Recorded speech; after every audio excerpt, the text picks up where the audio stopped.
Então vamos lá, eu prometi para vocês que daria também 3 passos para que a gente não caísse naquela lógica lá do projeto raso, da fachada caricata. Então, como que a gente pode fazer isso? Então vamos lá, gente. A primeira é o seguinte. Eu trago aqui para vocês 2 fachadas. Então, eu tenho uma fachada que tem, novamente, eu não conheço o dono desse projeto. Essa é uma imagem aleatória do Google, tá? Eu não tenho objetivo de ofender ninguém. Eu só peguei essa imagem porque eu preciso que vocês visualizem, né? Eu não posso só falar, eu preciso que vocês vejam essas características, então nada pessoal, tá, gente? Mas voltando. Então, a gente tem, né, a imagem superior, a gente tem um projeto raso e uma fachada caricata. Embaixo, a gente tem um projeto potente, uma volumetria e uma fachada de um senso estético muito mais apurado e a de cima de um senso estético mais duvidoso. Mas vamos discutir sobre isso agora. Então, vamos lá, vamos perceber quais são essas diferenças, né, morfológicas dessas 2 fachadas. A gente tem então essa primeira fachada. O que acontece aqui nessa fachada? Lembra que eu falei para vocês que um projeto com aquela lógica de um projeto raso, ele sempre vai se utilizar de subterfúgios? Aqui essa fachada, ela se utiliza disso o tempo todo. Então, a gente tem um pé direito exagerado. Esse pé direito, muitas das vezes, ele não é considerado, as condicionantes não são atendidas, então eu não vou utilizar esse pé direito dessa altura porque tem uma condicionante específica que me direcionou para isso. Ou seja, eu estou numa zona bioclimática específica e eu vou fazer uma estratégia de ventilação passiva para que eu consiga resolver um problema porque os ventos estão sendo barrados por uma edificação externa e eu preciso fazer uma torre de captação de vento. Não.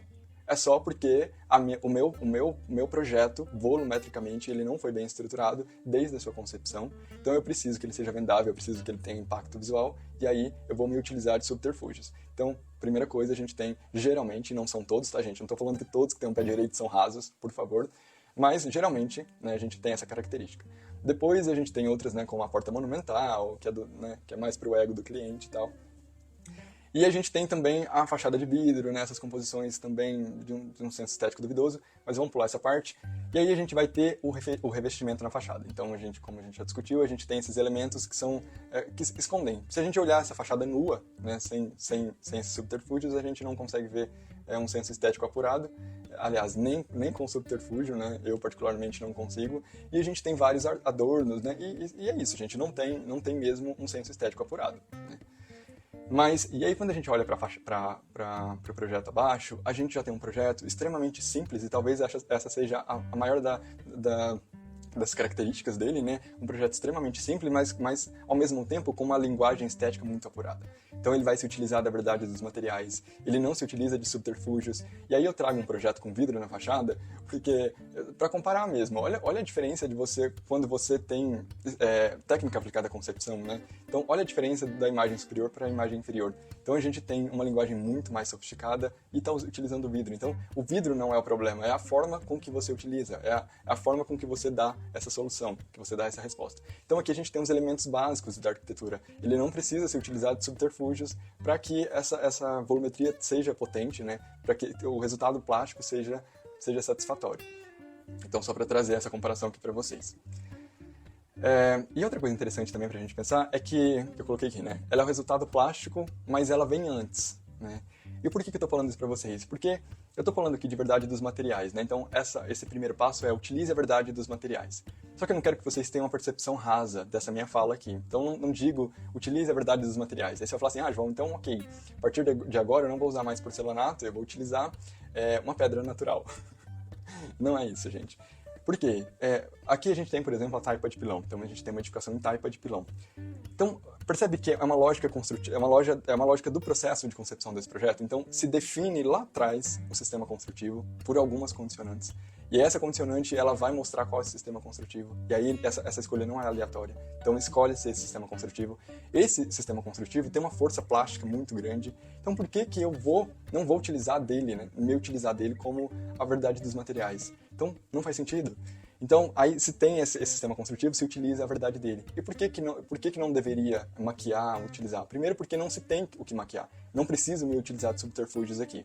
Segundo, que a gente pode pensar no impacto da pegada de carbono, né? Quando a gente pensa em revestimento, argamassa, todo esse processo, inclusive no canteiro de obras, né? A gente tem excesso de materiais no canteiro e resíduo, portanto. A gente pode pensar também que a obra será muito mais onerosa, né? Quando a gente coloca isso no metro quadrado, argamassa, massa corrida, pintura, revestimento, tudo isso no metro quadrado vai encarecer bastante, então a gente vai ter uma obra mais cara. Então faz sentido, por exemplo, se eu tenho um cliente que não tem um poder aquisitivo alto, eu pensar numa lógica assim de um projeto raso, que eu tenho que sair colocando revestimento em tudo, revestimento de não sei quantos por não sei quantos, né? Não, por que eu não vou utilizar a verdade dos materiais, né? Um projeto que eu gosto muito também é da Vila Matilde, eu já citei ele aqui para vocês, que foi construído, foi terra e tuma, o escritório, construíram para uma empregada doméstica que tinha cento e poucos mil reais. Esse projeto ele tem bloco de concreto aparente, então é incrível o projeto, ganhou vários prêmios. Então, entende a lógica da verdade dos materiais? É quando a gente tem, as condicionantes vão indicando, é como se fossem elos que vão se unindo e, portanto, a gente vai se utilizar dela. Então não é tipo, vou pegar uma pedra natural e vou colocar aqui para falar que é a verdade dos materiais. Não, não é essa a lógica. É o processo de concepção mesmo, que uma coisa vai ligando à outra e a gente vai explorando isso durante o processo. E aí, só para a gente finalizar aqui esse slide, então, volta aquilo que eu estava falando para vocês, né? Às vezes acaba até um pouquinho me adiantando. Mas, então, quando a gente olha aqui, né, a gente compara esses dois projetos, a gente, como arquiteto urbanista, a gente tem sempre que tomar muito cuidado, porque também a indústria, às vezes, o mercado, o cotidiano da gente, a gente está tão imerso nessas coisas, né? E às vezes a gente não para refletir um pouquinho sobre o que é a boa arquitetura, o que é a arquitetura. Porque eu aposto, com qualquer um aqui de vocês, eu aposto mesmo que nenhum de vocês tiveram como referência na faculdade um projeto como esse acima aqui, né? Aquele primeiro projeto. Se a gente olhar os grandes mestres da arquitetura, né, Paulo Mendes da Rocha, Lina Bobardi, você pode pegar qualquer edificação que eles fizeram, a gente não vai ter essa lógica de subterfúgio. A gente não vai ter esses materiais, as obras deles não estão repletas de revestimento, né? Isso é por tudo que eu estou explicando aqui para vocês. Não é porque eles não gostavam, não achavam bonito. Não, é porque eles tinham conteúdo volumétrico, né? Eles tinham conteúdo plástico, portanto aquilo já se resolvia por si só. Não precisa maquiar. Então, a gente tem que tomar um pouquinho de cuidado nisso, né, nesse sentido, até para que vocês não se frustrem, né? E talvez você hoje, inclusive, esteja fazendo projetos rasos, e não tem problema, tá? Não tem problema. Não desespera, porque é isso, gente, a gente vai evoluindo também. O mais importante é que você esteja aqui me ouvindo e que você tenha consciência disso. O primeiro passo é esse, né? Você admitir que seu projeto não tá ainda tão bom. Ou tá bom, mas precisa melhorar. Ou não, João, de fato, você tá fazendo um projeto muito raso, eu preciso melhorar. É isso, a gente precisa identificar primeiramente o que está acontecendo para depois dar, né, um segundo passo. Então, fiquem atentos a isso, beleza?